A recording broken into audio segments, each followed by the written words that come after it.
炭治郎、やはりお前は赤い札彩色万葉千柳。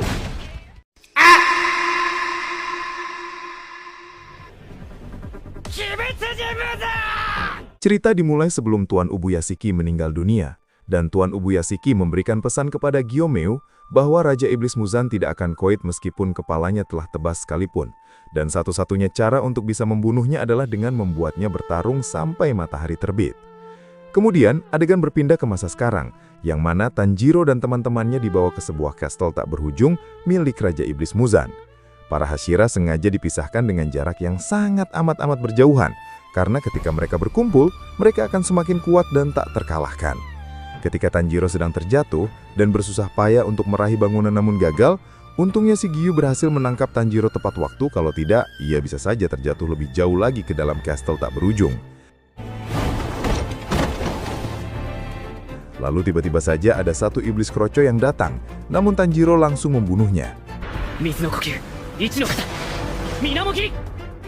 Kemudian terlihat sebuah gerbong kereta cepat muncul, namun bukan kereta cepat WOS. Lalu keluarlah para kroco iblis berdatangan dan menyerang mereka berdua. Karena pada dasarnya, Tanjiro dan Giyu ini belajar teknik pernapasan air, hingga teknik mereka pun sama. Hingga itu membuat Tanjiro terlihat agak isin. Karena itu mereka pun terlihat sama-sama memasang muka gelo. Kemudian Giyu memperingati Tanjiro, lalu mengatakan jika disinilah tempat persembunyian semua para iblis. Untuk itu, kau harus hati-hati. Lalu Giyu dan Tanjiro pun langsung berlari sambil tak lupa mereka memasang muka gelo. Di tempat lain, terlihat Kanroji dan Miguro yang sedang berlari kemudian dihadang oleh para iblis. Tanpa banyak ceramah, mereka pun langsung membantai semua iblis yang menghalanginya. Dan ketika Miguro berkata kepada para iblis untuk tidak mengganggu Kanrijo, tiba-tiba Kanrijo yang mendengarnya pun langsung salting. Setelah sehabis membantai para iblis, mereka berdua kembali melanjutkan perjalanan mereka untuk mencari warung Bo Idem. Adegan pun berpindah ke tempat Gyomei dan Tokito yang juga sedang bekerja sama membabat para iblis tanggung. Terlihat semua para Hashira sangat bersemangat seperti habis dapat duit dari Bang Emok. Bukan, tapi untuk membunuh Raja Iblis Muzan.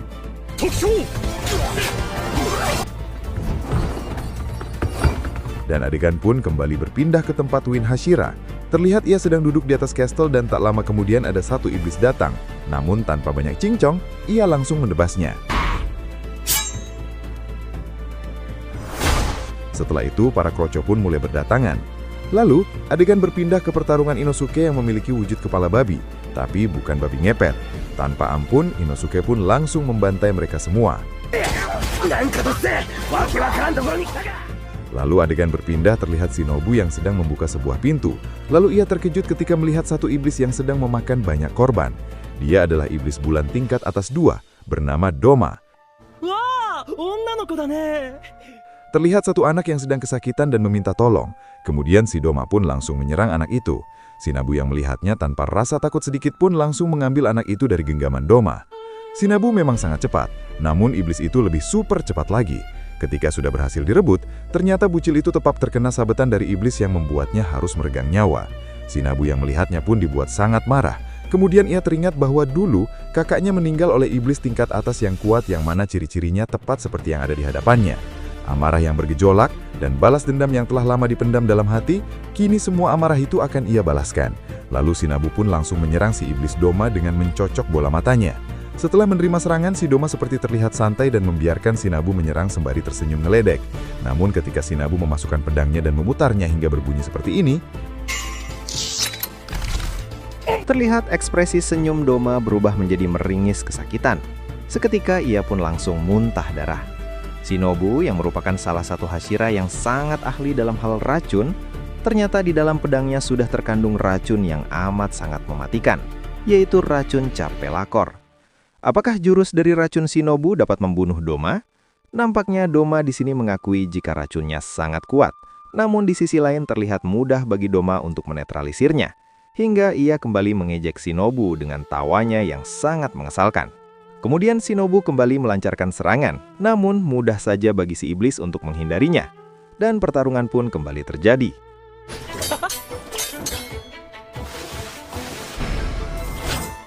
Walaupun terkena serangan, si iblis nampak tak terluka. Kemudian adegan langsung flashback, memperlihatkan ketika Doma kecil sebelum menjadi iblis, Doma memang sangat diistimewakan oleh kedua orang tuanya. Ayahnya yang memang merupakan pimpinan sekte, melihat keunikan pada mata anaknya. Karena matanya yang unik, akibat sering ngintipin tetangganya mandi. Selain itu juga, Doma sejak kecil disembah oleh para pengikut ayahnya. Mereka menganggap Doma bisa berbicara dengan para dewa, dan juga lihai bila berkata minjem duit 100. Adegan kembali ke masa sekarang. Udara di sekitar mereka telah diracuni oleh jurus darah iblis Doma, tanpa sadar melukai Shinobu dari dalam, dan membuat paru-parunya terluka parah. Kekuatan iblis bulan tingkat atas memang luar biasa, yang mana racun Shinobu tidak mempan sama sekali pada dosis racun yang sudah Shinobu keluarkan. Shinobu tanpa putus asa, walaupun sudah kelelahan, ia mencoba sekali lagi. Si Hashira serangga ini dengan serangan yang sangat cepat menggunakan jurus capungnya. Walaupun dia sudah melancarkan serangan terkuatnya, namun malah ia sendiri yang terluka parah. Benar-benar kemampuan si Doma ini sangat nggak ngotak. Dan terlihat juga Shinobu sampai mengeluarkan darah.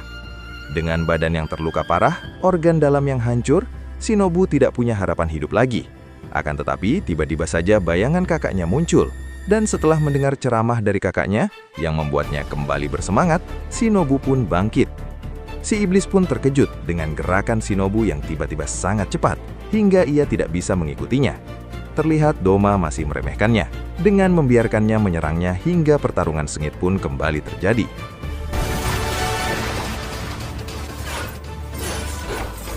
Dan menusuknya dengan pedang beracun. Shinobu yang putus asa pun sangat terkejut dengan kekuatan iblis tingkat atas yang sangat hebat, dan serangannya tidak mempan sama sekali.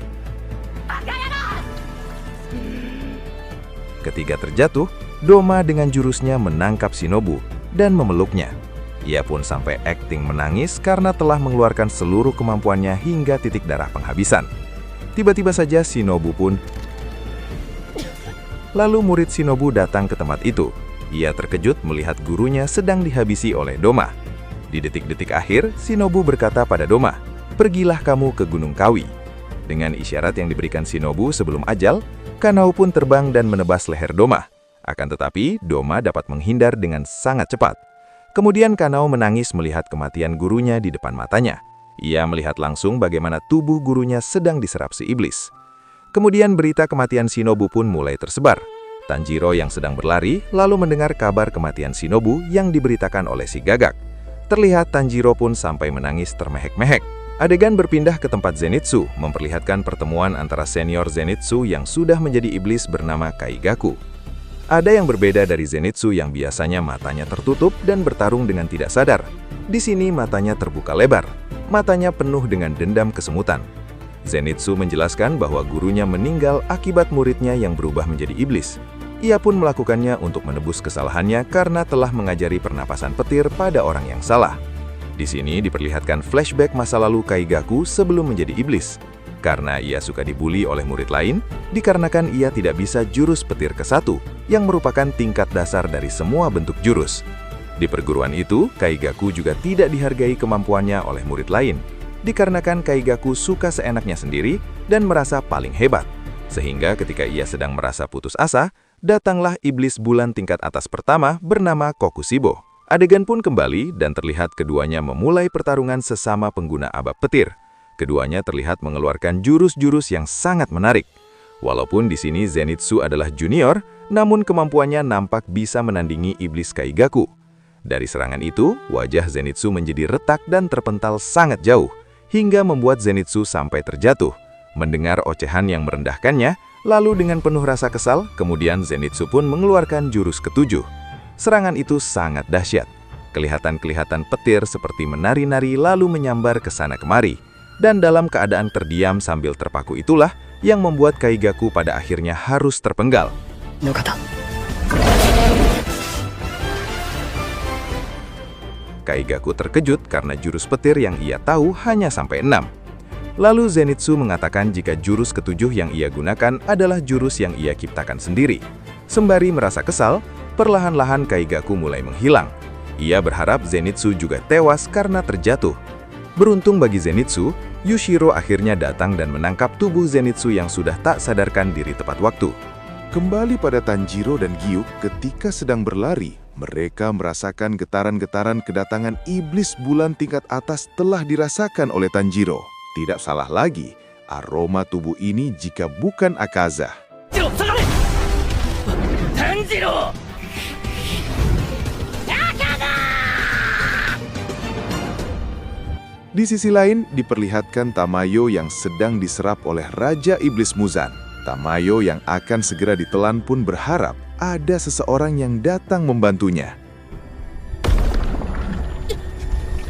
Di tempat lain, Kiria berkata, menurut teori ayahnya, jika Muzan mati, maka semua iblis lainnya juga akan mati. Hingga bayang-bayang ayahnya pun muncul di hadapan Kiria. Dan itu yang membuat penerus pemimpin korps pembasmi iblis ini semakin menggebu-gebu dalam menghancurkan Raja Iblis Muzan. Dengan kekuatan Yushiro, semua burung gagak mengelilingi Castle tanpa ujung.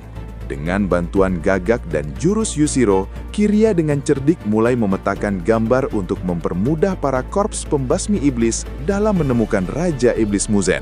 Dan terlihat para Hashira yang sedang bertarung melawan para iblis. Kembali pada Tanjiro dan Gyu yang akhirnya bertemu dengan Akaza. Tanpa banyak cincong, Akaza langsung menyerang Tanjiro. Tanjiro dengan terampilnya menggunakan taktik tarian Dewa Matahari, sampai-sampai berhasil memotong lengan Akaza. Lalu Akaza pun langsung melayangkan sebuah pukulan. Namun Tanjiro berhasil menghindarinya, lalu menebas muka si Akaza. Terkena tebasan bukannya merasa kesakitan, si Akaza malah melongo. Kemudian Gyu yang melihat aksi Tanjiro hanya bisa bengong dalam hati mulai memuji keahlian Tanjiro yang berhadapan dengan iblis tingkat tinggi ketiga. Melihat Tanjiro bukan seorang anak yang lemah, sehingga Akaza terlihat mulai serius dan mengeluarkan teknik pengembangan. さあ始めようか Tiba-tiba Gyu menyerang dari arah belakang, namun masih bisa ditangkis oleh Akaza. Setelah itu, posisi kastil pun sampai bergeser hingga membuat duel Gyu dan Tanjiro dengan Akaza semakin seru dan menegangkan. Akaza mengeluarkan jurus andalannya, yaitu serangan beruntun. 水の呼吸水の柱か Jurus demi jurus, teknik demi teknik, sampai mereka adu mekanik di pertarungan antara hidup dan mati. なぎ Hebatnya lagi, Tanjiro di sini yang sebelumnya diam ketika berhadapan dengan iblis tingkat tinggi, di sini ia ikut menyerang dengan tarian Dewa Mataharinya, sehingga kekuatan Tanjiro meningkat dengan berhasilnya ia dalam menghindari beberapa serangan dari Akaza. Terlihat kekuatan Akaza memang cukup kagak ngotak. Walaupun Tanjiro berhasil menangkisnya, akan tetapi Tanjiro masih terkena efeknya. Lalu Akaza mengeluarkan jurus tendangan di udara secara bertubi-tubi, sehingga membuat Gyu sampai terpental ke rumah janda. Melihat Gyu sudah terpental, Akaza pun kemudian menghampiri Tanjiro dan langsung menyerang, menggunakan pukulan kematian. Dengan refleks cepat seperti orang pengen ngising, Tanjiro kemudian menangkisnya dengan jurus tarian Dewa Matahari andalannya. Terlihat peningkatan fisik dan teknik tarian Dewa Matahari Tanjiro sangat berkembang pesat. Terbukti, ia yang dulunya mudah loyo, namun kini ia bisa menggunakan teknik pernapasan tarian Dewa Matahari ini berkali-kali, meski staminanya semakin berkurang. Kemudian sambil mengejek Tanjiro, Akaza mengatakan bahwa aku benci manusia lemah. Orang-orang lemah hanya membuatku muak. Menurut hukum alam, yang lemah harus dimusnahkan. Kemudian Tanjiro kembali menceramahi Akaza bahwa orang yang kuatlah yang harus melindungi manusia yang lemah. Lalu yang menjadi kuat dan melindungi orang-orang lemah lainnya, itulah hukum alam yang sebenarnya. Mendengar ceramah Tanjiro, kemudian seseorang memegang pundak Akaza. Ia juga menceramahi Akaza. Setelah mendengar ceramah tersebut, Akaza semakin ambek-ambekan, lalu menyerang Tanjiro dengan kecepatan full speed. Hebatnya, Tanjiro masih berhasil menghindari serangan-serangan Akaza dengan teknik tarian Dewa Mataharinya. Serangan demi serangan dikeluarkan Akaza, namun Tanjiro hanya bisa menangkisnya. sembari ia menyusun rencana bagaimana cara untuk mengalahkan si iblis yang satu ini. Hingga satu jurusnya berhasil mengenai leher Akaza. Dan itu membuat Akaza sangat terkejut, seperti ditagih hutang rokok sebatang. Akaza pun semakin kesal, hingga terus-menerus menyerang Tanjiro. Sekali lagi Tanjiro mengeluarkan jurus andalannya. Namun kali ini, Akaza dapat menahannya. Tanjiro mulai panik. Tiba-tiba Gyu kembali dengan cepat menebas lengan Akaza. Namun lagi dan lagi, Akaza dengan cepat beregenerasi. Di sini, Gyu mengakui jika lawannya kali ini bisa mengalahkannya. Ia merasa bertarung dengannya membuatnya ingin mengeluarkan semua jurus yang dimiliki olehnya. Dan ini bukan demi hiburan semata. Tapi sekarang untuk pertama kalinya ia menghadapi lawan yang bisa membunuhnya.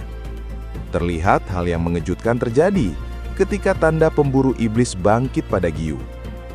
Tanda itu membuat Gyu mengalami tingkat kecepatan tertinggi. Sabetan demi sabetan, Gyu lancarkan. Pertempuran sengit pun kembali terjadi. Namun, sekali lagi, regenerasi tubuh Akaza yang memang gak ngotak, seakan semua serangan yang dilancarkan olehnya terasa sia-sia.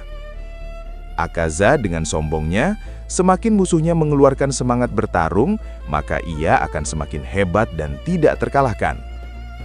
Di tengah-tengah pertarungan Gyu, akhirnya Tanjiro menyadari sesuatu. Jika Akaza selalu mengatakan sangat beradrenalin ketika bertarung menghadapi Hashira. Lalu Tanjiro mengingat percakapannya dengan si babi tapi bukan ngepet. Si babi mengatakan jika dirinya bisa merasakan ketika ada yang menatapnya dari belakang yang mengancam nyawanya. Namun sensor itu tidak akan aktif jika orang di belakangnya tidak mempunyai niatan membunuh. Tanjiro mulai berpikir, apakah semangat bertarung dan sensor kepala babi sama halnya dengan sensor indera penciumanku? Mungkinkah Akaza juga bertarung berdasarkan sensor semangat bertarung saat melawan Hashira? Tanjiro mencoba kembali menyerang walaupun serangannya masih bisa ditangkis, namun menyadari suatu hal. Lalu Tanjiro teringat percakapannya dengan ayahnya. Kemudian adegan pun seketika flashback, ketika ia menanyakan jurus tentang tarian Dewa Matahari. Di sini ayah Tanjiro menjelaskan diperlukan konsentrasi dengan kekuatan maksimal, dan menghindari gerakan yang tidak penting. Sisakan hanya yang paling penting dan tutup dirimu. Hal itu akan membuat kamu bisa masuk ke dunia transparan. Adegan pun kembali tiba-tiba Tanjiro mulai bisa menggunakan penglihatan dunia transparan, yang mana membuat penggunanya bisa melihat hingga ke dalam otot-ototnya, dan bisa melihat kelemahan-kelemahan musuhnya. Bahkan cangcut musuh pun bisa ia lihat. Ketika Gyu dan Akaza melancarkan serangan-serangan dahsyatnya, hingga membuat pedang Gyu sampai patah. Ketika satu serangan Akaza akan menghabisi Gyu, tiba-tiba tangan Akaza terputus oleh tebasan Tanjiro.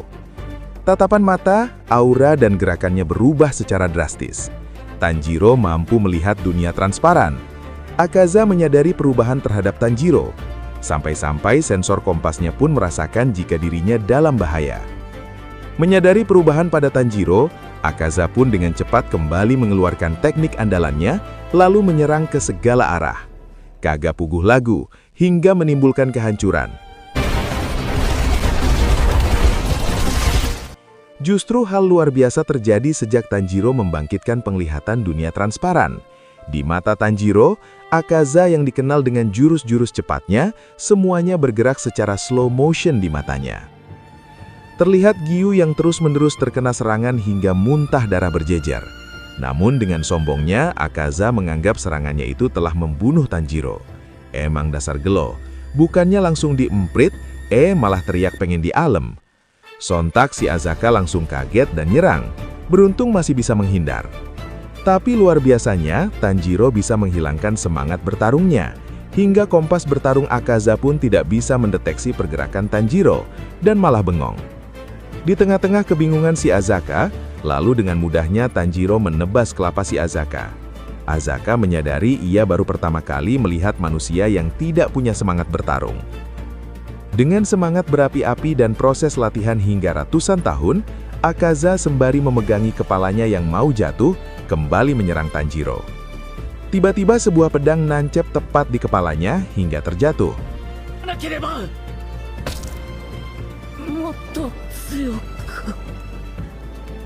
Yang namanya iblis memang kekuatannya kagak ngotak.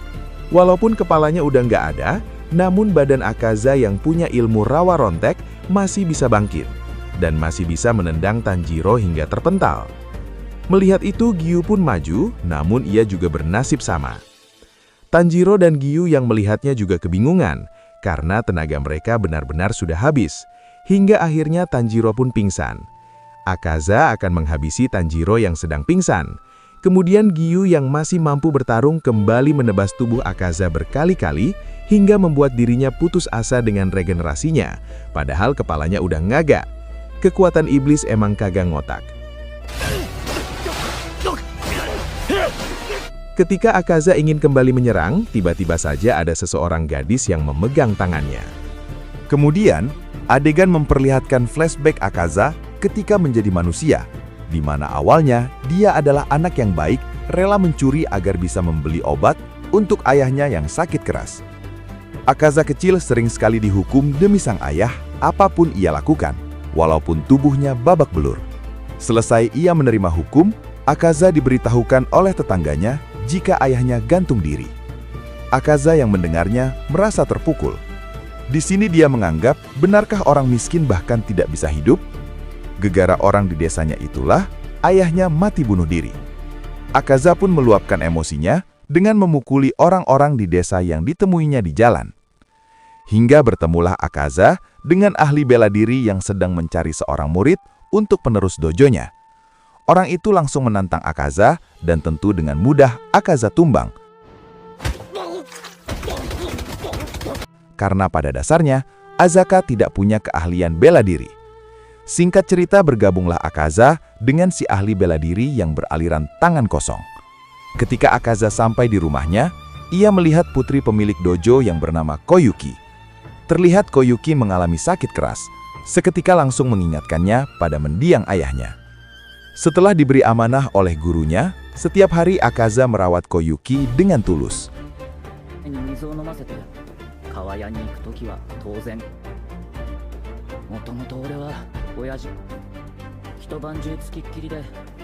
Singkat cerita, tiba-tiba usia Akaza yang sudah menginjak 18 tahun. Koyuki, putri gurunya pun terlihat sehat. Karena Akaza telah menguasai ajaran-ajaran dari gurunya, akhirnya Akaza dipercaya untuk meneruskan perguruan gurunya itu. Beruntungnya lagi, ia juga mendapatkan restu untuk menikahi putri gurunya. Ketika sepulangnya meminta izin pada kuburan ayahnya, Akaza terkejut mendengar berita bahwa penyusup dari dojo lain yang ingin merebut dojonya datang dan meracuni sumurnya. Sehingga kejadian itu membuat guru dan Koyuki meninggal dunia. Akaza terlihat sangat sedih setelah kematian ayahnya. Ia juga ditinggal kekasih tercinta dan guru yang telah mengajarinya makna hidup sesungguhnya. Tatapan Akaza pun mulai penuh dengan kebencian. Tatapan matanya kosong. Ia mendatangi perguruan yang telah meracuni sumur di dojonya itu. Ia amuk-amuk di sana, bukan hanya merusak, akan tetapi Akaza benar-benar membantai orang-orang di sana. Setelah selesai membantai, ia berjalan sempoyongan seperti orang mabuk kecubung. Di tengah keputusasaan, pasti akan ada jalan. Ya, akhirnya ia ditemui oleh Muzan.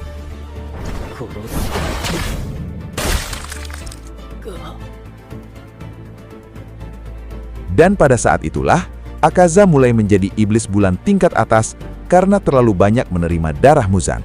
Hingga akhirnya, Akaza kehilangan jati dirinya karena telah berubah menjadi iblis dan membunuh lebih banyak manusia lagi. Adegan pun kembali ke masa sekarang. Perlahan kepala Akaza mulai beregenerasi kembali, kemudian menyerang Giyo. Tanjiro yang mulai sadar dari pingsannya, Tanjiro berusaha menghentikan serangan Akaza yang akan menyerang Giyo. Akan tetapi, pedangnya malah terlepas dari genggamannya. Tak patah arang, Tanjiro kemudian menyerang menggunakan tangan kosong. Namun, Akaza terlihat malah bersiap-siap untuk menggunakan jurus terkuatnya. Melihat dengan kepanikan yang luar biasa, Tanjiro berlari ke arah Giyo dan mendorong Giyo agar menjauh.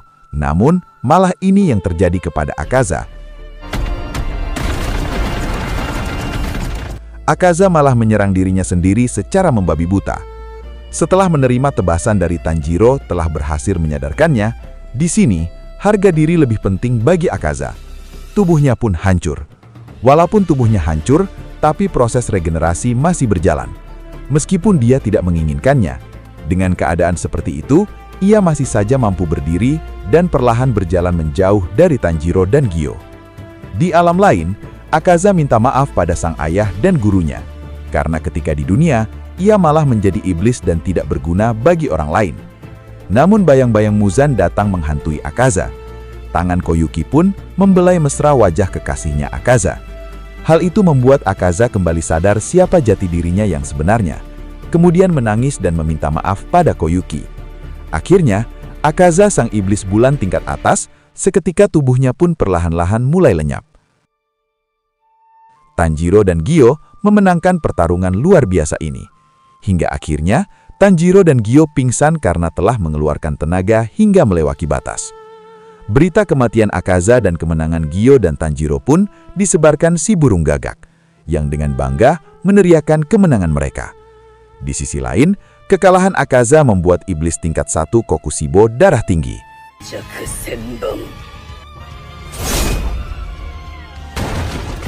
Sementara itu, si iblis Doma tidak percaya jika Akaza telah mati dan menganggap kematian Akaza hanya kabar hoax saja. Bersambung. Bagaimana? Seru bukan? Dan untuk Demon Slayer Infinity Castle Part 2 akan rilis di tahun 2027. Jadi berhubung Bang Kodok pengen berak, mari kita udahan dulu. Sampai jumpa di video selanjutnya.